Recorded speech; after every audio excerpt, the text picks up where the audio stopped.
Corona काल के समय से ही और इसके उपरांत मेरी रुचि ई कंटेंट में उत्पन्न हुई। मेरे द्वारा ई कंटेंट डेवलप किए जाने लगे और विभिन्न माध्यमों से, विभिन्न टूल्स के माध्यम से पीपीटी तैयार करना, पीडीएफ बनाना, इसके अतिरिक्त ई कंटेंट से संबंधित मटेरियल यूट्यूब चैनल पर अपलोड करना, अन्य यूट्यूब चैनल की सहायता लेकर छात्र छात्राओं को पढ़ाना।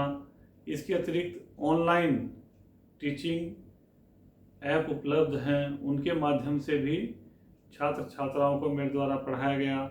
दीक्षा पोर्टल और दीक्षा मोबाइल ऐप के माध्यम से स्वयं भी और छात्र छात्राओं को भी लाभान्वित किया। सभी छात्र छात्राओं को सरकार के माध्यम से जो टैबलेट उपलब्ध हुए थे उनमें दीक्षा ऐप इंस्टॉल करके छात्र छात्राओं को दिया गया।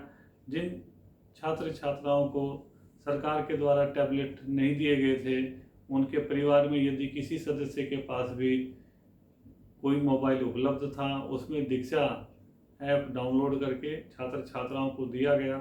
इसी के अलावा पीएम ई विद्या, स्वयं प्रभा, ज्ञानदीप आदि चैनल के माध्यम से भी छात्र छात्राओं को पढ़ाया गया। घर घर जाकर छात्रों के पढ़ने के कॉर्नर को देख करके कि उनके घरों में टेलीविज़न उपलब्ध है अथवा नहीं है, इसका निरीक्षण करते हुए छात्र छात्राओं के घर पर जाकर के ही पीएम ई विद्या, स्वयं प्रभा आदि चैनल चलाए गए, जिसका लाभ छात्र छात्राओं को मिला। इसी के अलावा ई पाठशाला के माध्यम से भी छात्र छात्राओं को ई कंटेंट उपलब्ध कराया गया, जो कि शिक्षण में काफ़ी सहायक सिद्ध हुआ।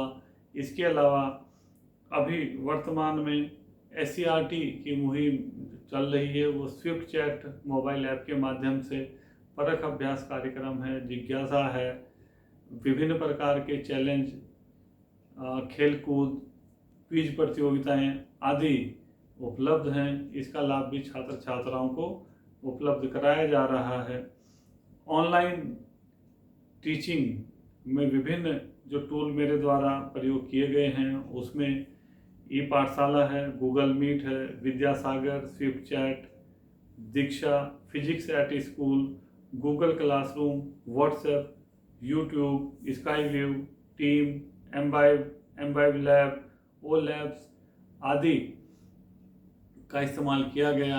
ई कंटेंट के लिए H5P एक बहुत बढ़िया टूल है, उसका इस्तेमाल भी मेरे द्वारा किया गया। इसके अलावा माइक्रोसॉफ्ट के जो टूल्स हैं उनका इस्तेमाल भी ई कंटेंट तैयार करने में किया गया। ई कंटेंट का लाभ ये हुआ कि एक बार क्लास पढ़ाने के बाद पूरा डेटा सेव हो जाता है।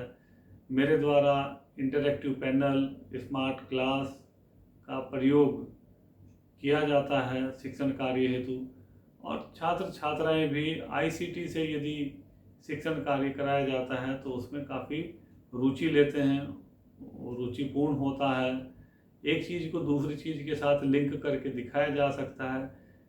3 डायमेंशनल जो चीज़ें होती थी, जिनको हम वाइट बोर्ड या ग्रीन बोर्ड पर बनाते थे लेकिन सही तरीके से एक्सप्लेन नहीं कर पाते थे, ई कंटेंट और स्मार्ट क्लास के माध्यम से वो सब समझाना और उसको क्रिएट करना काफ़ी आसान हो गया है। वो छात्र छात्राओं की समझ में सीधे आ जाता। पहले ये लगता था कि 2 डायमेंशन पर 3 डायमेंशन चीज़ें कैसे समझाई जाए, तो ये काफ़ी कुछ सरल हो गया है और चीज़ें हैं वो आसान हो गई हैं और छात्र छात्राओं को आसानी से समझ में भी आती हैं। वो स्वयं भी क्लास में खड़े होकर प्रेजेंटेशन अपना देते हैं। यदि शिक्षक किसी दिन अवकाश पर है या किसी प्रशिक्षण में है, यदि विद्यालय में उपस्थित नहीं है, तो भी छात्र छात्राओं के पास कंटेंट अवेलेबल है, उनकी पढ़ाई लिखाई बाधित नहीं होती। वो स्वयं भी स्मार्ट क्लास के माध्यम से अध्ययन कर सकते हैं।